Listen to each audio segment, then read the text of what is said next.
Finding yourself in any kind of toxic or dysfunctional relationship and not knowing whether to keep trying to mend or move on is a common struggle that many of you will have found yourself in, but something that's not talked about adequately or in depth enough. Today, I welcome Kate King, who is the author of Mend or Move On. She's also a licensed psychotherapist and art therapist. She brings a mixture of clinical depth and real world honesty that I really love. This is a really great conversation. Kate shares some really practical and tangible things for you to think about too. And we really got along, so it became a really great in-depth conversation where we discuss so many different things around these kind of relationships. If you like this podcast, then know that Kate's book, Mend or Move On, is available to buy now, and I would urge you to do so. But for now, sit back, hold tight, enjoy this episode, and I'll see you on the other side. Dysfunction is everywhere, in our families, in our cultures, and in our systems. And this is Dysfunctional, the podcast that helps you name the things that most people can or won't see. Let's call it out, break it down, and maybe even start a bloody revolution. So, Kate, I am very excited. Genuinely, feel quite pumped for this podcast after the little chat that we've just had. But how you doing? I am great. The sun is rising here in Denver, Colorado, and I feel like my energy is rising too. So glad to be here with you. Amazing. Look, I know a little bit about you, but for my sake and the sake of people listening, why don't you tell us a little bit about who you are and what you do in the world, and maybe a little bit about why and how you got there? Yeah, sure. So I am a licensed psychotherapist and a board certified art therapist. I have a private practice. I work with people here in Denver, Colorado, and all around the world. And I'm also an author. I just released my third book called Mend or Move On. And the work that I do with people is really deep. It's transformative. It's based on almost 20 years of my clinical practice, as well as a lot of my life experience, because I think, we get to teach what we learn. And so I'm just sort of a fellow traveler along this journey of life. I'm by no means have all the answers, and I like to learn and investigate and grow right alongside my clients and in the work that I do. So that's a little bit about me. Amazing. And how did you come into, was there a journey into this work, into what you do, or did you always feel like you were going to do it? How did it come about? I think that becoming a psychotherapist was the most natural thing for me, actually, because I had a really tough childhood that I didn't realize was tough until I became an adult and I started thinking like, wait, what, this isn't normal. Not everyone has these odd dynamics with their families or these really deep, profound questions about why we are the way we are. So it makes all the sense in the world, kind of the wounded healer path to become a therapist. And then along that journey, I've kind of pivoted and woven my own way, brought in different methods that work for me and that really resonate. The art therapy piece is a nice way to blend the psyche and the spirit and the creative process. And I've always been an artist and really enjoyed creative expression. So having a career that focuses on like really deep conversations and really knowing people and kind of investigating the human mind and psyche, it still excites me so much, even 20 years in. And it's shifted over time. I've worked with different populations. And right now I have done a really deep dive into dysfunctional families and toxic relationships, because no matter why people come in, whether it's for anxiety or depression or life transitions, they're always talking to me about the support they have in their relationships and the relationships that are blocking their progress and kind of pulling them down and draining them. And so it seems to be kind of this undercurrent that no matter what we're going through in life, our relationships are in the forefront. And so the book that I just wrote is just a really deep dive into what happens when you're in a place of should I stay or should I go in a relationship that might be really deeply entrenched in you, like your parents or a longtime spouse or a best friend for 30 years, and it's not so easy to know if you should stay or go. So yeah, so that's become kind of the biggest focus. And I have my own history of family estrangement. I also have that multi-generationally in my family. So of course I have my own interest in that. And that led me into the research and into the science and our nervous system and kind of what happens on all levels when relationships go off the rails. Yeah, it's so the whole like I feel like it's not talked about properly, the whole sort of should I stay or should I go, right? I love the title of your latest book being Mend or Move On because I think it's such a like difficult question and I feel like until maybe recent times and when I say recent times, I might just be talking about how my echo chamber has changed, right? But all my life it's always felt like the good human thing to do, what good, well rounded people do, is they mend, right? And it's always seen as moving on has always been framed as quitting, like you gave up, you didn't carry on, right? You took the easy way out. I think that feels like it's true in a lot of family relationships. Have you seen that in like your practice and the people that you engage with? Is that what one of the reasons the book was born? Because people found themselves in that difficult question, Sure, it's absolutely a difficult place. It's like a liminal space where people get stuck, like a waiting room between kind of what should I do, where should I go from here, but they actually can be stuck there for decades because, like you said, I think in culture there's this undercurrent that certain relationships, including family, should be forever. And we even have these sort of truisms that people say, like, blood is thicker than water, family is family no matter what. You don't turn your back on family. And so when you have these beliefs, they're actually encoded into your psyche and into your nervous system like a blueprint for how relationships should be. And they inform the way that you relate and connect with people, even unconsciously. So there can be terrible abuse happening or dynamics that are really hurting you, but these like sayings inside of you are like, gosh, I got to keep going. I got to take the ownership. I got to change myself and fix myself to make this work. And we do gymnastics to make relationships work that are never going to change or never going to be healthy for us because of those cultural undercurrents.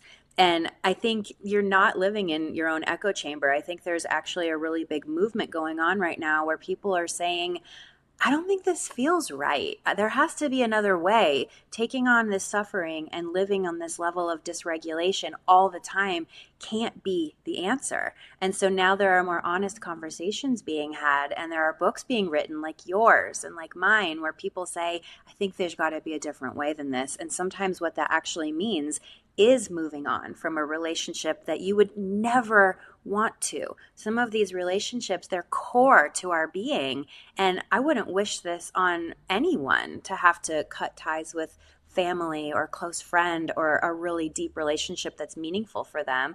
But at the same time, if their health is at stake, if their safety is in question, I don't think there's a choice, especially because these people probably, most cases, spend years or even decades trying to repair a relationship that shows no hope. Yeah, and I think that last line that you say there, that kind of shows no hope, right? I think that's the key thing here. And like, look, whether estrangement is on the rise or not, I always say, I don't know if I've seen any figures that really show it, but what certainly seems to be true is that people are talking about it a lot more, right? And people are talking about this kind of this new way, and being willing to stop framing moving on as the easy way out. Because I don't know if you've seen it in your work, but I've certainly seen it in my work that a lot of people, I mean, I don't know how they come to this belief, but they have this belief that to leave, right, or to move on is taking the easy route, right? And I mean, I don't, I've never come across anybody that's been estranged. Well, actually, maybe a few, but often people that become estranged, they don't run off into the sunset happy, right? No, It's like no. it's like taking the only option in a set of bad options, right? Right. Well, and I think honestly, for me, I can speak personally, and for so many of my clients, it's the fight of your life. It's the hardest thing you've ever done. And it's so opposite of being the easy path that when people say that, it just shows their lack of understanding and potentially how lucky they are that they've never had to make this difficult decision. Because cutting off from somebody who you're really close to is so incredibly painful that people will do so many things to try to prevent that from happening. They will self abandon, they will tolerate abuse, they'll mistreat themselves for years, for decades, to try to figure out how to not make that decision. And then after the decision is made, there's a whole process of sort of disentangling and extricating themselves, where often the other person is being aggressive and blaming and accusing and really coming after them. I mean, I've got moments where I feel actually unsafe and in danger from the people that I've disconnected from, to the point where I have a legal team ready to protect me just in case. So it's really it's so complicated and it's so painful. And yes, it does come with relief and with freedom, but it also comes with this energy you have to project where you're shielding yourself and protecting yourself. And for some people that lasts their lifetime. And for others, it kind of fizzles out and then they end up being able to just have their life and have their freedom. But for every situation, it's so different. And it is truly the fight of your life in so many cases. Yeah, and I know that you've got like, I talk a lot about no contact with parents, but I think that when you look at, because you deal with all relationships, right? I'm right in saying that you don't have like a main focus on like a certain, my book's very much about parents, right? But you're talking about sort of toxic and abusive relationships, right? Right. And I feel like one of the things that people don't understand, and maybe you can speak a little bit to this, but when people leave a toxic and abusive relationship, like the fight that then happens, it goes up a gear, right? It's not, you don't just leave a toxic and abusive person and then you're gone. Right. Like that They don't let you go. they don't let you go. The fight of your life that you're talking about, like, from smear campaigns and flying monkeys and all that kind of stuff. I mean, I don't know how much you talk about that, but um, people often talk about why did they go back? Well, if they hated it so much, why did they go back? And I think sometimes that's because of the abuse that they suffer when they leave is so powerful that going back actually feels then like the easier option. Can you speak a little bit Totally. to that?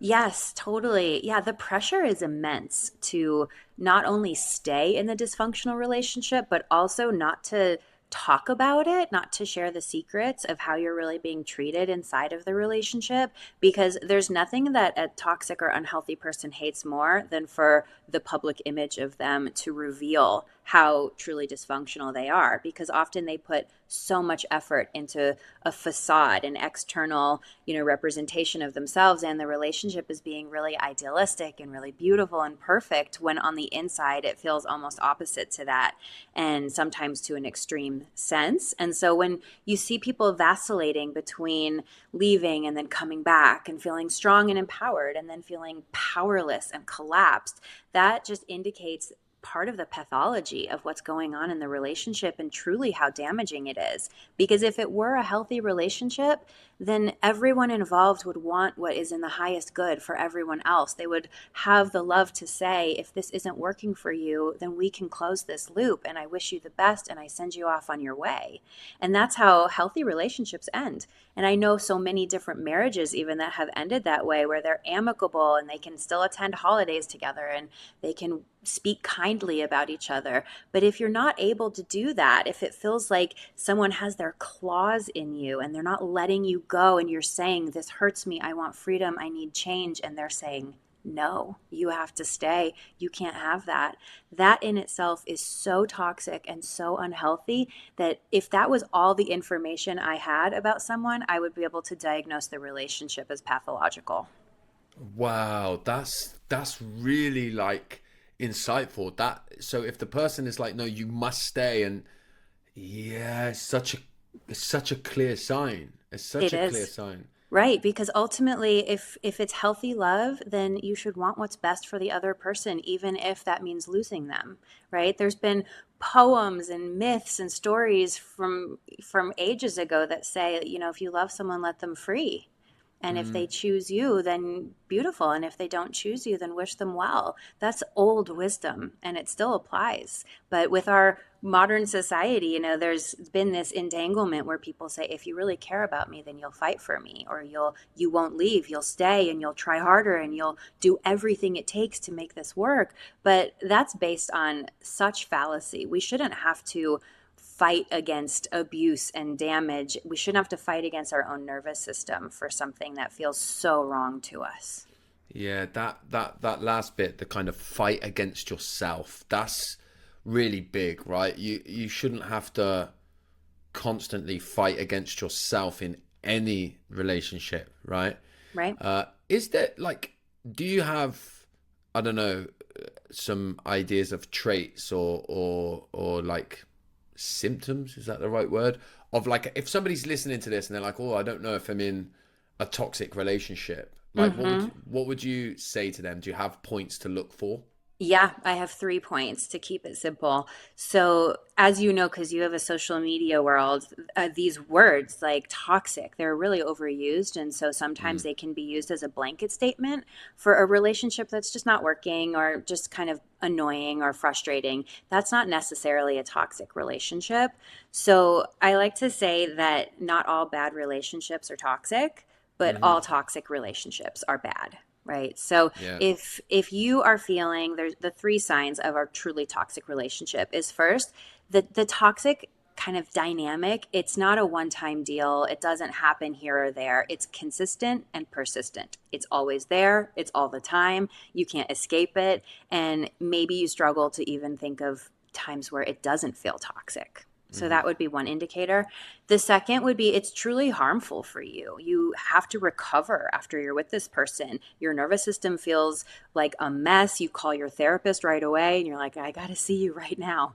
So there's a level of damage and abuse that is like difficult to ignore. So that's the second piece. And the third piece, there's a body element that I don't have a great clinical term for. I call it twisty, turny, pushy, pulley. Like there's this conflict inside of you on the visceral level where you're kind of pulled in but pushing away. You feel a knot in your stomach, a lump in your throat, like you're tired but wired. You want it, you don't want it, because your body does not lie to you. Your mind can be very easily manipulated, coerced. It can kind of bend and flow in relationships, but your body doesn't do that. Your body just tells you the truth, and it speaks in symptoms, it speaks in sensations. So if you Mm-hmm. have that kind of push pull when you're with this person or when you're about to see them or after you see them, that's your body saying, no, this is not good. This does not feel right.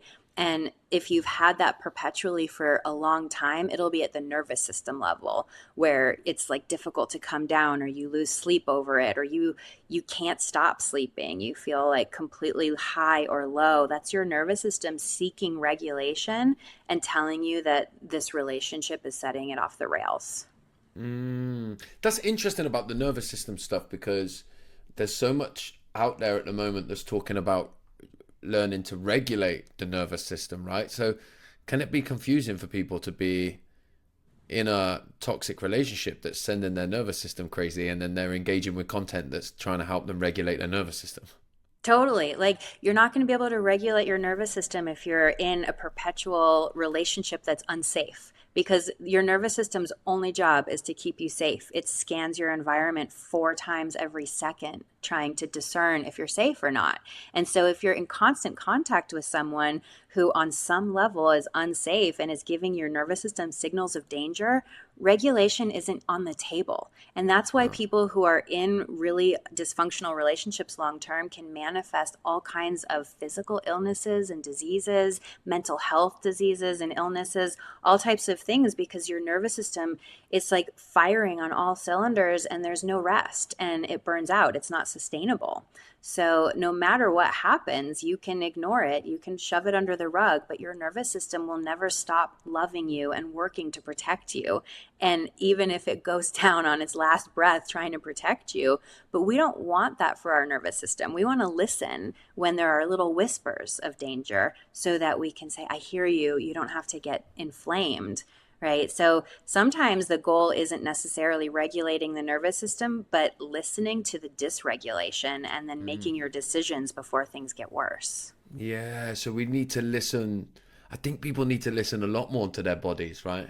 Yeah. Do you find that people come to you, how can I frame this?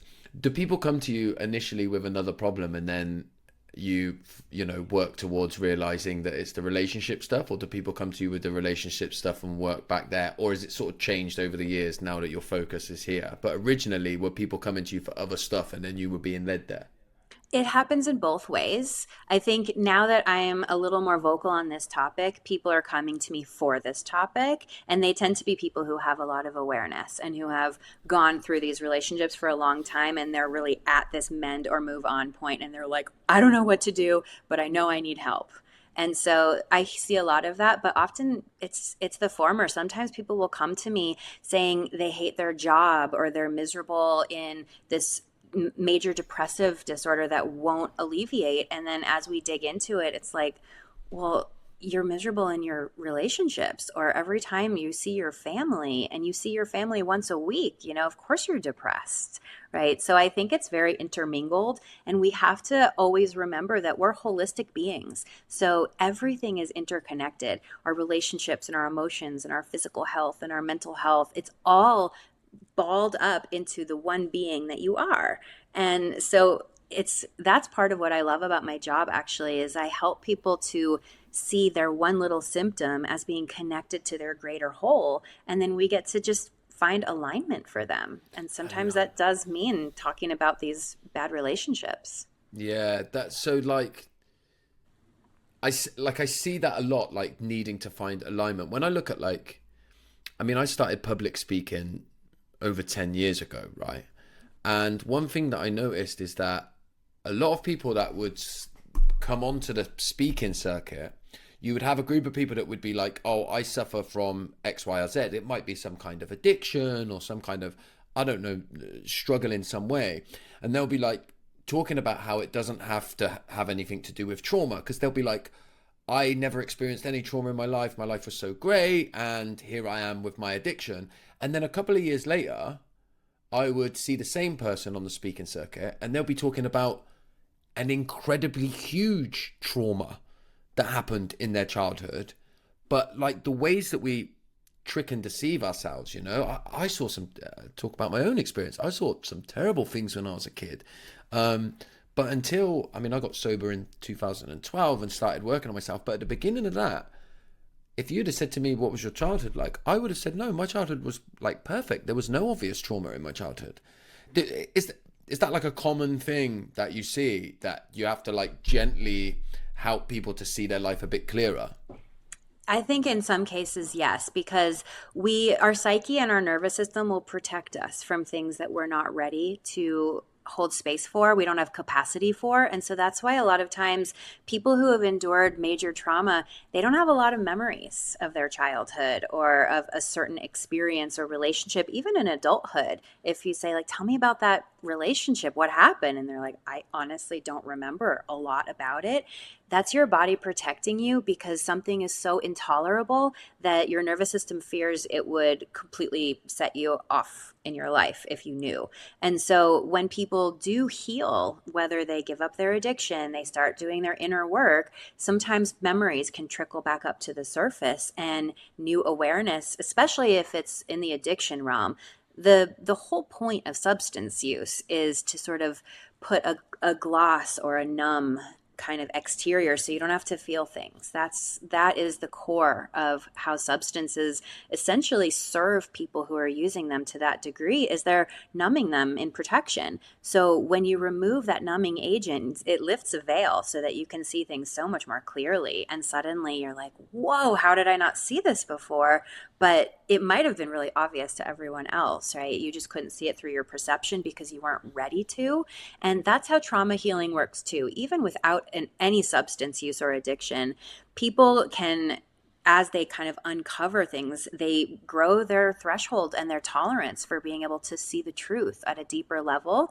And that's why I think healing needs to happen in layers so that you can work with yourself and your system. And as you become ready, your system shows you something deeper, and then you can tolerate it. You can kind of adjust and adapt and then go deeper. And that's why sometimes healing is a long process. Yeah. Do you think it's a lifetime process? Where are you at on that? Do you think we can like ever be healed, or do you think it's like a journey of life? I think it's a journey of life. I've never met anyone who achieved that destination. I'm not sure there's any there that we're trying to really get there to. I think it's really about the learning and the gems we pick up along the way, because these layers, they can be incredibly painful and difficult, and they can be so beautiful, so empowering, so freeing. You come into contact with closeness to yourself, awareness about things. Like, it's such a beautiful journey, and it sort of walks that knife edge of being both challenging and also gratifying at each layer. So if there is a there to get to, I haven't reached it. And I always caution people, like, watch out for people who claim to be gurus and claim to have arrived at that place, because I don't know that that's possible in this life. Yeah, yeah. There's always there's always something, isn't it? It's part of the human condition. I always say to people, you know, when you look at like spiritual teachings and philosophy since the beginning of time, they were always talking about life is suffering or there's pain in life. I feel like it's only since we've like productized everything in this social media era where there's now gurus that say, "Oh no, you can heal everything and have the perfect life," you know? I do think it's possible to, like, I certainly look at my life and think that I've made some changes in my life where I've made huge strides, right? But I think that's, Totally. Well, and I do think it gets easier, because if you think about a person who hasn't done any of their inner work yet, their comfort with discomfort is very small. And so they can tolerate very little. But then if you see someone who's done decades of inner work, they can tolerate a lot. They can handle a lot. It doesn't put them into like a puddle. They don't melt down every time they touch into something difficult. And so when you grow your tolerance for discomfort, you also grow your tolerance for joy. I mean, Brene Brown talks about how joy is the scariest of all of the emotions. And that's because it's you have so much to lose when you feel joy. But a lot of people in our world who would say they've got pretty good lives and maybe haven't had a lot of trauma, they're also not feeling a lot of joy because they haven't opened capacity for that level of depth with their emotions. And so, I do think the more work you do, the easier it gets. yeah, it's funny that, oh, funny is the wrong term, but like it's interesting how so many people struggle with joy. You know, one of the things I really realized in my life is that I've always said that I'm super competitive, right? And I kind of am. But what I realized is that I love being competitive because if I quote unquote win at something or beat something, I allow myself joy for a certain period of time that feels like free, like it's free, you know? But I've learned in more recent years that actually I can allow myself to feel joy for no reason. I can even allow myself to feel joy when I maybe messed up yesterday, right? I don't have to, like, I sort of think if I mess up or I'm supposed to be down for a period of time, I couldn't possibly feel any joy. And I do think that people have like a very dysfunctional relationship with it, right? Oh, totally. Well, and then you throw in all of the dopamine hits that everyone's getting these days from social media and from the news. And I think dopamine can kind of mess with your experiences of joy, because it's a molecule that's about the future and about gaining more and achieving, but it's not really in the here and now. And the here and Mm, now is where joy happens. And so if we're constantly pumping dopamine, we're missing out on a lot of the here and now. And that's a process that we can all counteract consciously by just trying to be more in the here and now. And even like you said, if you have a mistake you made or you messed up, to still, like, I can still feel joy. I can hold both. I can still love and have worth inside of myself, knowing that I'm a human. I make mistakes, and that's okay. yeah. Yeah, it's so true. Um, I want to talk a little bit more about the relationship, being in relationship, and I guess like to bring some of my own experience, and one of the things I particularly, so I run a men's space, right, for anyone that identifies as a man, and we do a monthly thing. One of the common relationship struggles that I hear from a lot of them is we the recognition that relationships require us to have a bit of give and take. I can't think of the word that I'm looking for, right? But at what point how do we distinguish in a relationship whether I'm being quote unquote needy or when have to get my needs met? You see the two things that I'm talking about. I know a lot of men that are like, sometimes I feel like the relationship's only good if I'm doing everything that I'm supposed to do. And I know that I'm supposed to give some away, and that's how it's supposed to be in a relationship. But where do my needs meet their needs? Do you Mhm. understand? I've not formulated it very Totally. well, but I'd imagine you could speak to it. Yeah, I follow you. So what you're speaking to is reciprocity. It's the give and take. That's like the natural exchange of effort and care and energy in relationships.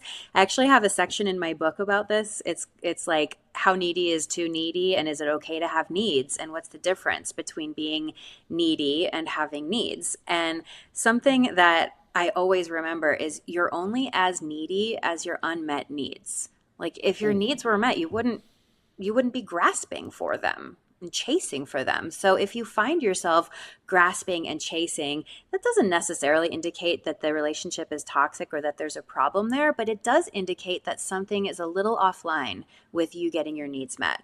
And so we all have a responsibility to communicate our needs, to be honest with ourselves first about what those needs are. And sometimes that's the biggest barrier because many people have established patterns inside themselves and probably from their younger years that it's not okay to have needs, right? That makes you weak or wrong or bad or insecure in some way. And it's really just, I mean, can I swear on this podcast? Like, yeah, yeah, so of course. I call bullshit on that. Like we all have needs. We're all human beings. We fundamentally need each other. Like we don't have furry coats or claws like many others in the animal kingdom. We have each other. And so basically like our relationships are supposed to serve and protect us.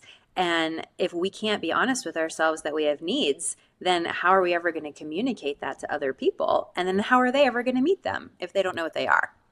Yeah. How do you work with people in that? Because again, if I just try and talk about my own experience, I know what tends to happen to me in relationships is that I hide and become whoever the person I'm in the relationship wants me to be in order to make sure that they love me. Hmm. And then I become misunderstood. And then I don't know how to engage any of my needs without trying really, really hard to make you feel loved. So if you feel loved, then I might be able to bring up that thing that I want to bring up. But until I make sure that you're fully, fully loved, how do I do that? So like, Hmm. how much of the work on that is like a me thing, and how much of the work on that would be the relationship that I found myself in? Does that make Well, sense? I think if both people come into the relationship owning their shit and doing their own work, it's about 80% a you thing, and then Yeah. 20% communicating the you thing to the other person and hoping that they can receive and understand what you're saying. Ideally, you have two healthy people entering a relationship, right? If you have two very healthy people, then that 20% of basically communicating your needs and pivoting in alignment with each other, it might be the easiest part of your entire life. I mean, my marriage is the easiest part of my entire life. Like it, of course, we work on things, we always have conversations, we certainly have our arguments, but it's pretty easy. And we've been together for 24 years. And Wow. so I would say, like, if your relationship feels like that, then you're probably coming into it from a healthy space. Whereas the people who are like, gosh, relationships are so hard, marriage is so hard, it's the hardest part of my life, that would be an indication to me that you both need to just do your own work because there are unhealed patterns inside of you. And if you're looking through the filter of your unhealed wounds, that's going to color the relationship and the other person, you know? Mm, And you were kind of speaking to codependency a little bit, that piece of like, I am not okay unless you're okay. And until you're okay, I can't be okay because I don't know where the edges are between the two of us. And Yeah. so, what I really like doing with codependency work is Dr. Dan Siegel has a term called interdependency. Yeah. And that's kind of where we want to move to, where you're both autonomous people, you're independent, but you can flow together, you can help and lean on each other, but you remain two separate people. Whereas with codependency, you don't know where your edges are. You feel like kind of this symbiotic organism where it's just like a finger painting of humans. And that's not a healthy place to be, even though in moments it can feel deeply intimate and connected. And like, my other half, or I found I'm nothing without you kind of energy. But that's not actually a healthy relationship. It's interesting because that's what's promoted in Disney movies as well, isn't it? Right? But like, I think that if you're somebody that grew up in a household where you didn't have parents mirroring healthy love to you, you're watching Disney movies, right? You're watching films, and it's not just Disney movies, but all films normally. The relationships that end up like the best, most amazing ones are actually like chronically codependent, aren't they? Because it is that. It's like, you complete me, we're so, without you, I am nothing, and all of that kind of stuff. And I think that autonomy piece is so important, but often not what we are taught love is, to be your own two people, is it? Like, we don't, that's not taught. That wasn't the idea of love that I had growing up, or even as a young man. Absolutely. And if you throw in some of the gender stereotypes of kids who grew up in the 80s and 90s, there's a lot of damsel in distress, feminine energy, and like very rigid, sort of hyper masculine male energy. And it's just like that's not reality. And I think we're doing a good job in current society having more fluidity in the way that we think about these archetypes of people and how they come together. But I mean, you're right. These Disney movies, they kind of did a number on all of us growing up in that era. And there's a lot of relearning that needs to happen in terms of what relationships can look like and how truly unique they can be. Just a one of a kind relationship that you get to design with your partner and or with your friend or at work. We get to sort of design the way that we want to relate to each other, but we have to claim that because nobody's going to be able to say, this is how you should relate because they're not in here. They don't know you and your wiring and the baggage that you're carrying and the healing that you've done and have yet to do. Only you know that. And so if you can really take authority over, like, hey, this is where I'm at in the journey, this is kind of what I know, and here's some things I don't know yet, but do you want to do this with me? That's a really open minded, curious stance where you can build something meaningful with someone and based on the foundation of, I don't really know, but let's figure it out. And I'll let you know if something feels off. Yeah, that's what autonomy looks like, right? How would I don't know if this is too big a question, but like, how would somebody who feels like they don't have autonomy in a relationship, unless like we're talking about all relationships here, it might even be parental to adult child, or relationships. Um, how do you think somebody like makes a start? What's the first thing they should do to try and reclaim their autonomy? Well, the first thing is to be honest with yourself about where you are on sort of that continuum. I think of it like if a pendulum is swinging to the extremes, right? Codependency would be one extreme, and then hyper independent would kind of be the other extreme where people are like, I don't need anybody. I don't like people. I don't want to connect. Like, you know, very, very brief intimacy, if any at all. So, figuring out where you are on that swing and then deciding where your nervous system can tolerate. Right. We can't always, say that's the healthy place and I am going there. Sometimes it takes incremental baby steps where you say, gosh, I'm extremely codependent. And many of us in this realm, in this work, maybe people who are listening to this podcast, are probably leaning more toward the codependent place because that's where these types of relational issues stem from. And so it's important to sort of learn what's me and what's not me. Yeah. And you can do this on the physical level, on the emotional level. Like if you always feel like you need to be touching someone, right? Or this might be a place where we have like sex addiction and like intimacy addiction where people are just not okay if they're not literally like right next to their partner. That would be a way to explore this physically. So what happens if you just explore kind of sitting on the opposite side of the couch for 30 minutes? and sit with that discomfort and be with that. That's hard for someone who's really enmeshed and entangled in the physical, right?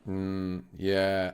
And I feel like the kind of some of the really powerful stuff for me when I started looking at my own codependency, right? Because I think when I first learned about codependency, I thought it only existed like in your relationships. But what I realized is that even when I'm on my own, if you ask me how I feel, and I'm not like my first response is like I'm thinking, how do you want me to feel? And what's the best answer for me to give, right? So I had to do a load of work around when you ask me how I feel, let me just check how I feel and be okay with knowing that I might say at this moment I don't feel good. And that might upset you, but if it's the truth of how I feel, I should be able to say it, right? And I've Yeah. always found in relationship, not just romantic, but like all of my relationships, I'm like, you ask me anything, I'm just working out. I don't know what I feel away from how you feel because I Hmm. don't. It doesn't. It's never mattered because I'm so codependent. And Well, so and then, that's so honest. I mean, I love that you can even just own that, because being able to own that is probably so far from where you started on this journey where you didn't even have awareness of it, right? yeah, And if you grew up in a family where you were unsafe emotionally or psychologically, you learned how to read micro expressions and body yeah, language, right? Like your whole life became reading between the lines. Like, what do I have to do to be okay in this relationship to earn the love or belonging, which you should never have to earn. But in those types of relationships, you have to earn it and you have to show up in the right way to receive it. And so, if that's your blueprint for connection, that's a lot of unwinding and unlearning that you need to do before you can relearn what it actually looks like to have connection that's not based on scanning and reading and being hyper vigilant for safety. yeah. It takes a lot of communication to come out of it because, like you say, when I first realized it, it was all I had. It was all I had, because like I say, if you asked me how I was feeling and I was completely on my own, I didn't have an answer for you. I thought I don't even care how I feel. I'm on my own. It doesn't matter. Do you know what I mean? Like, which Yeah. is like really sort of powerful when you hear it said out loud. But I also recognize that still today, when I'm not feeling great for whatever reason, my tendency is to fall back into that codependency, which is Hmm. like, I don't feel great. So let me just make sure everybody else feels great and then I'll be all right. And it's no coincidence that I've gone into the type of work that I do, right? It's like, in some ways, it's like, it's the perfect thing to be doing for somebody that's codependent. If I can make loads of people feel good, I'll feel good in that moment, right? But I sort of know that there's that codependency stuff. And you talked a lot about like work of the body. We've talked about the nervous system, and you mentioned like artistic expression and stuff at the beginning as well. If I look at like my own journey, um, I realized maybe in the last, actually, when my book came out a couple of years ago, I was in a lot of bookshops, and the smell of the bookshop was like, oh my God, I remember that I used to love stationery, right? I used to love going in a stationery shop and like new coloring pens and stuff like that. But um, I had stopped doing any coloring in or any painting because I'm shit at it, right? So, and I have this narrative of what's the point in doing it if I can't be brilliant at it? So I don't do it. Hmm. And like more recently, I do a lot. I do a lot of coloring in with felt tips, and then even for Christmas, my mum got me paint by numbers, and I love it. Right, I love it because I get to be on my own. I get a bit of movement and a bit of focus and a bit of expression, and I'm in tune with my body. Hmm. So can you speak to that a little bit? I don't know how much of a question there is in there, but like, can you Yeah. speak to it a bit? Yeah. Yeah, I think creative expression is so important for moving energy through our bodies and kind of loosening the gears so that we can process things more. It gets us out of the monkey mind, which, in Buddhist psychology is basically the way the mind is just like swinging around from tree to tree. It doesn't know what it's doing, and that's where a lot of us get stuck in modern society. but art can move us back into the body, and it can give us an external representation through the colors and the lines and the shapes that we draw or create that help us see something outside of ourselves in a way where it's kind of like a back door into the psyche. So you don't realize you're doing the inner work, but you're doing the inner work. Like maybe you're gripping your pencil really hard, and you're exerting force, and that feels like it's a form of catharsis or sublimation, where the rage or the anger emotion is being kind of transmuted into something else, where then you can work with it. And I love it. And different materials have different metaphorical qualities. So if you think about like a big lump of clay, it's hard, you have to work it, you have to push it. That can really get somebody moving who's been really stagnant. So if someone has like a really heavy depression, getting them working a piece of clay can help get their blood moving, and physically it can start to raise their energy. And so that can be a really, positive match of the material and the symptomology. Whereas like somebody who's in the middle of a panic attack and very anxious, I wouldn't give that person watercolor because it's going to drip and bleed and it's hard to control. And that might really like increase their anxiety to the point where it becomes intolerable. So I might give that person instead something more precise. I might give them colored pencils or felt tip pens with a coloring page so they can feel more in control. But then when they get regulated, we can work towards using watercolor as a way to sort of test the discomfort of being with that sort of flowy, out of control medium. And by exploring it with watercolor, they increase their tolerance for it internally. And then that shows up in their life too. So the metaphor of the different materials is powerful. That's incredible. I've never heard anybody speak about it like that. That is like incredible, because I pick up colouring with felt tips, right? And I buy, like I don't know what it is, like adult colouring books now where there's loads of different colours. And if I'm not feeling great, I love getting that out, and then I gain control, right? Because I'm like, right, I'm going to use this colour and I'm going to do every shape on this lion's face that's like that only I can't even explain it loud, but that's all going to be this thing of purple, and then I'm going to look for a slightly lighter purple and do all the ones next to it. I never really connected it to that like sense of control, I guess, right? Like you're talking about. And then the paint by numbers, I get out when I'm feeling quite good, because I'm using paint and it goes over the lines, and it's cool because I can go over the lines, and then I know when it dries. It might sometimes I'm like, oh, I gotta fucking wait till it dries now, but then I know I can go over it. It's Yeah. crazy, man. I've never heard it explained like that. Never. Yeah, yeah. And so if you know about how to use materials to sort of match where you are, you can use them to self-soothe. You can use them to challenge you when you're in periods of growth or when you're feeling a little bit more resourced. And then that way, it's not only out in the world that we're practicing stuff, but it can be in the privacy of your home, in a quiet moment with yourself, and you're still working on the tools. Wow, that's incredible. I think everybody should take heed of that, and take heed of what I said, particularly about, what put me off colouring is that this is genuine, right? And it's the real reason. What put me off colouring, aside from thinking that people would poke fun at me, right? Because I'm an adult. I'm an adult, particularly man in this instance, doing colouring in, right? What else also put me off it is, what if it was crap at the end, as in not very good, right? And then what's the point? Yeah.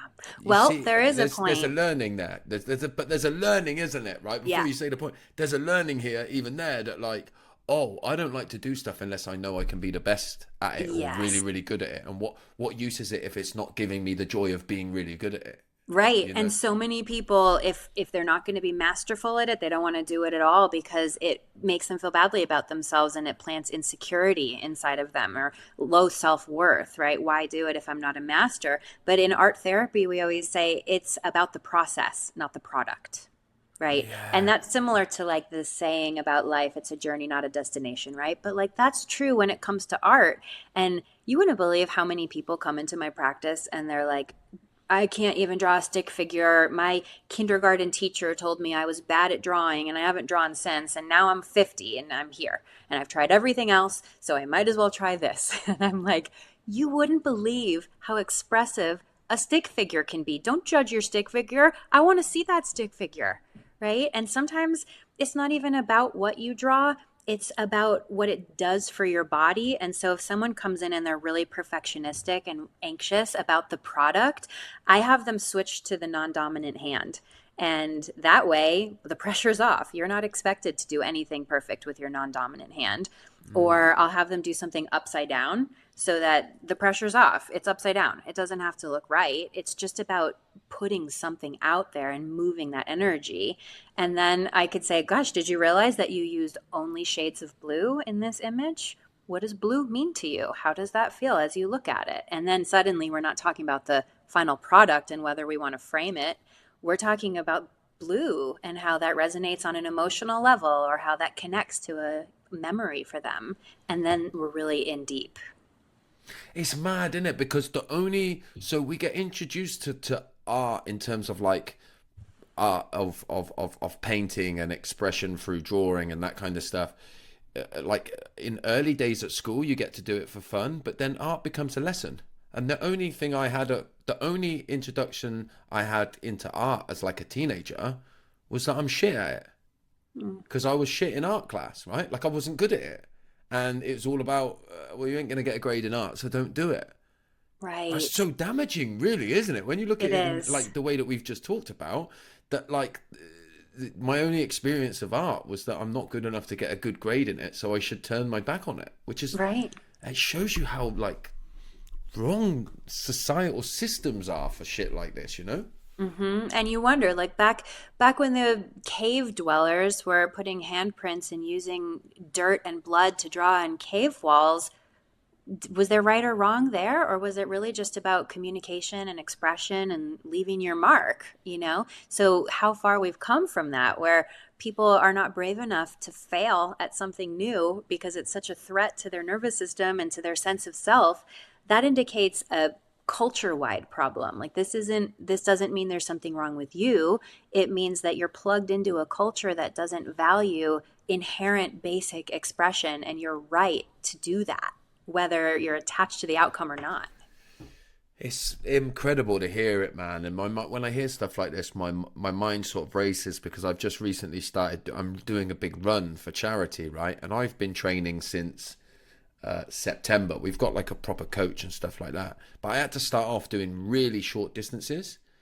And I'm just noticing now, I've only just started documenting on social media that I'm running 3 or 4 months into it when I got to a level that I felt like I could show people because I didn't want to show them when I was doing like 1 mile Mm-hmm. because I was shit, I was rubbish at it, and like I wouldn't want to do that because I've got to be at least semi decent so then I can start Right. sharing. And the Right. pressure that we put on ourselves to just like not allow ourselves to express in that way. I lift weights at a gym, but I've stopped even engaging with how much I was lifting years ago because I stopped going for that and just realized I just love being there and lifting heavy Mm-hmm. things up and putting it down. And it doesn't, not everything that I do needs to be productized or become like I've got to become the best at it, you know? Right. Well, and there's a codependency piece too of like, am I impressive enough to share this with other people that they're going to feel impressed by this or they're going to like this? Then you're only putting it out based on somebody else's reaction, and so you're really living from the outside in instead of from the inside out. Ah, But totally. how would it be for you to post your very first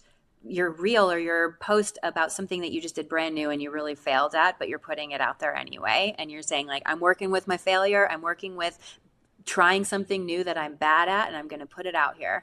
And I mean, you would have a very good reason to not do that because people on the internet are mean. But maybe someone in your community would be like, nice. Thanks for sharing, right? Thanks for Yeah. being authentic. Yeah. Well, do you know what? Producing content in the way that I do has been really big for learning that about myself because I you know, if you want to gain an audience online like I have, you got to try stuff that makes you feel uncomfortable. Yeah, so I've had like, you know, I always say to people, if you look at my profile for every video that's done really really well, there's a bunch of videos where I am cringing internally trying something, right? So it Yeah. really like that really has taught me. And we actually did a challenge with some of my community recently where I challenged them to do 14 days of content, and I said I will post a video unedited where I just talked to the camera because it was a 14-day thing, and it was really vulnerable for me to post a video unedited, just talking to the camera, you know, Yeah. because I'm used to editing and making sure that I'm being perfect and getting a point. Do you know what I mean? And even if I'm doing a vulnerable post, it's 5 minutes chopped down to two and the most vulnerable best bits of it, and that's not vulnerable. You know, I say this to people all of the time, like, you know, if I'm sat in this office where I am now on my own talking into a camera, like, there's a level of courage and stuff to it, but is it really vulnerable if there's no other human being here? And like, I know I'm putting it out online and I can get stick and stuff like that, and there's a lot to that, but it's not the same as intimacy. Because I say to people all of the time, I'm great at talking about emotions online because there's a disconnect.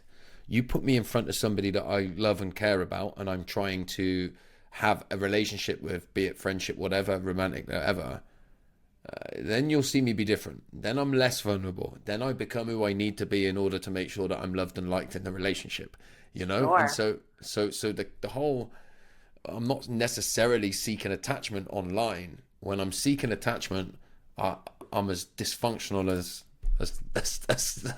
they come. And that's, you know, I always want to be honest to people about that because I think that there's a lack of that online, you know? Absolutely. Absolutely. And you can curate yourself online to even like this perfection standard of imperfection where you're Hmm. like, here's a flaw that I'm willing to share, but I'm not going to show you 10 of my other flaws that you would see if you met me at the mailbox. And, you know, I showed up in my sweatpants and my bed head. Like that's real vulnerability, but only my neighbors get to see that. Yeah, it's so true, man. It's like that, like, yeah, because people say to me, it's hard not to play to the gallery. People say to me, I love that you're so authentic and you're just as you are. And I'm like, yeah, but even that's become a curated, I'm like, there's a curated version of me being authentic and just who I am. You know what I mean? Like, put a camera in my living room for a day and see me with my kids after a stressful day at work, right? Then you're going to see a true version. Well, you won't because I'll know there's a camera there, so I'll still act. You know what I mean? It's Right. crazy. I know. It's, yeah. And I think what you're speaking to, it's something that we all have to be aware of. And being aware of it is basically where we start. Just saying, like, how am I different with my kids than I am online? And how do I rectify that difference? Do I want to? Because the truth, too, is that not all relationships deserve intimacy. So Yeah. if you Wow. have most people, like the general person has about 150 people in their greater social universe, not all of those can be your best friends. You don't have that much energy. So it's okay if 90% of them see a curated version of you. I mean, the kids who, my kids' elementary school PTA, they don't see the true me. They see the version of me that's the mom who like doesn't like to participate in school events. But if they were really here or having a cup of tea with me, they would learn so much more deeper if I felt safe to share it with them. But why would I do that when I already have my inner circle of safe people that I can be vulnerable with who do see my true self? And so it's okay to have different tiers of connection where your acquaintances see that level of you, your best friends see that level of you, your spouse and children see that level of you, and it's all okay. That's so important. I mean, that's so good to hear you say that. And like, I'm so glad that you did say it. And I hope that people truly hear that because again, I think there's this perfectionism that we see out there, right? That you must be completely and truly authentic, one version of yourself to everybody. And that's just not the reality, right? It's not the truth. I feel like for the last maybe 20 or 30 minutes, I've almost like used the podcast for a bit of a therapy session off of you. So let's talk a little bit more about the book because the book is out now. Yes, it released last week. Okay, amazing. How's the first week been of it being out there? I mean, honestly, it's been kind of a doozy for me. Like, speaking of nervous system, it's been a roller coaster of a week. I have, my closest friends, they're like checking on me every day because some days I'm like amped and almost to the point where I'm like, how much caffeine did I drink? But I don't think this is really caffeine. This is just me freaking out. And then other days, I have brain fog. I feel heavy and lethargic, and I'm like, what is this? So my sleep's inconsistent. Like I'm kind of both, doing a lot of these types of interviews and talking about the book, but I'm also not being as connected to my friends and my community because my bandwidth feels really stretched. So that's my, honest, it's a lot to launch a book that has been in the publishing process for like 3 years, but this book particularly has been in the works for I'm almost 41, and it's been that long that I've been working on, the data that went into this book. So Wow. this is a big release, but it's also kind of anticlimactic at a point where you're like, you set your balloon off into the sky and you're like, what's going to happen now? But Mm, really what happens is people just start reading, and hopefully it helps them. My hope is that this book finds the people who need it, who are at that should I stay or should I go place where they've been torturing themselves for like years, and they're finally like, I think I have a path forward, even if I'm not sure yet which path it is. yeah. So I'm hoping that, today's a Tuesday, we're on the week after the book release. I'm hoping I'll start to level off a little. Did you feel this way with your book too when it released? Did you have like this level of up and down? Yeah, I mean when mine came out and then I did like a big tour. So I did a big tour of the UK where we went to like all these different venues and I did these big talks on it. So I was caught up in that when it was like released at the beginning and then yeah, and then there's like this weird place where it all settles down and then there was a little bit of like now what? I'm no Yeah. longer focusing because it's so like you say, there's so much energy into it and you're so much into like the pre-sales and then it's out and then it's like now what? And then yeah, then you're back into the day-to-day life, right? But the sort of crunchy subject brings a lot of polarized discussion. It does. I don't know if you've found if you've had much of the polarization with it yet, but like, you know, when the book came out, I had a lot of people that were like messaging me saying, you know, you're the reason families are pulling apart and you're trying to Yeah. break down the modern family and stuff like that. And look, as much as when you're in a good space, you can read that and think that's totally not what I'm doing. Don't be ridiculous. There are some days when you read it and you're like, I don't want people to think that. I'm the opposite to that, you know? So it's not always easy. Yeah. I don't know if you found that. I have, and I've kind of gone into different places with it, like you say, depending on kind of how I am in the moment.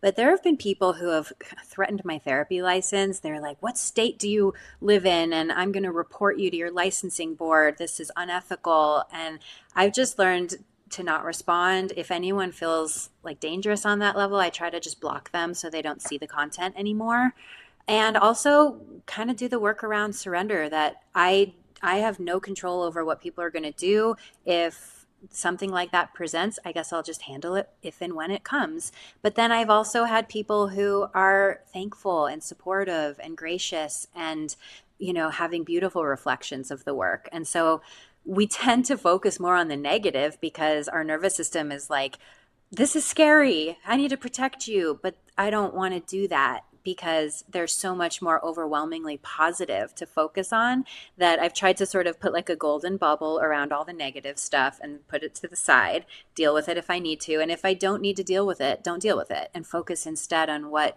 the positive response has been, which has been overwhelming and beautiful. And I'm really grateful for that too.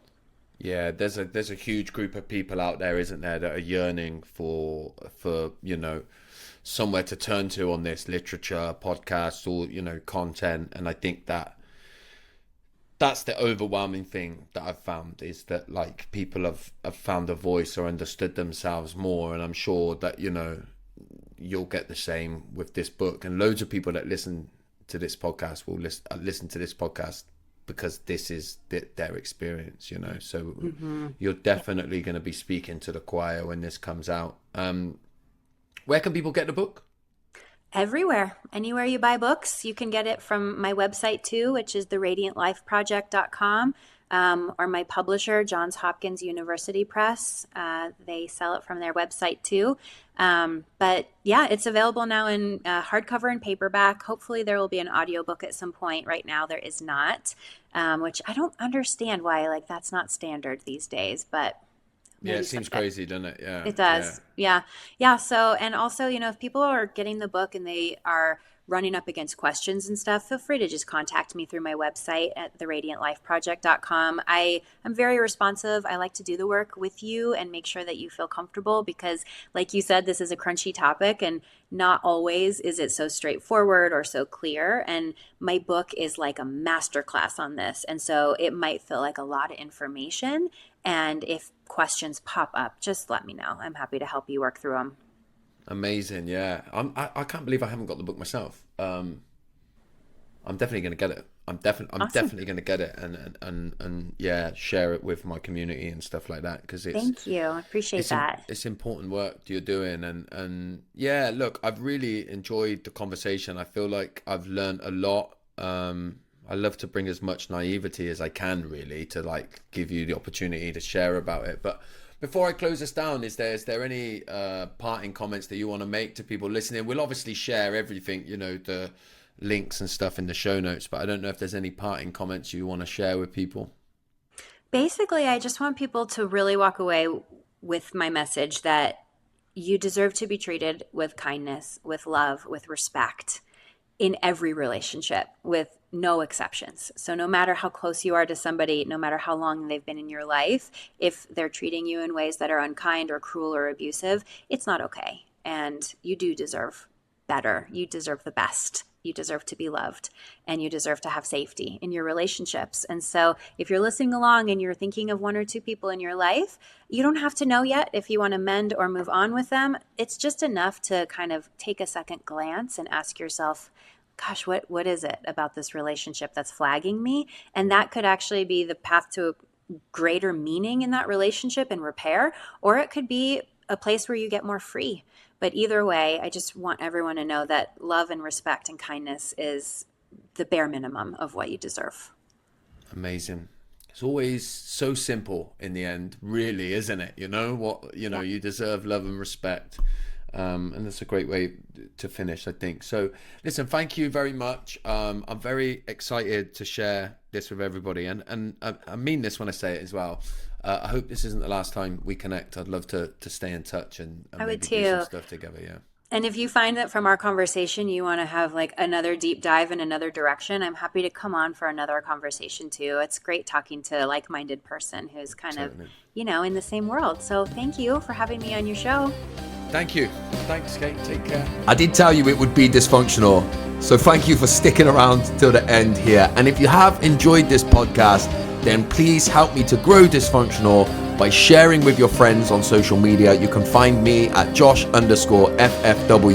And then wherever you're listening to this or watching this, please make sure that you've liked and subscribed, left us a 5-star review and a comment if your platform allows it. And I'll see you on the next one.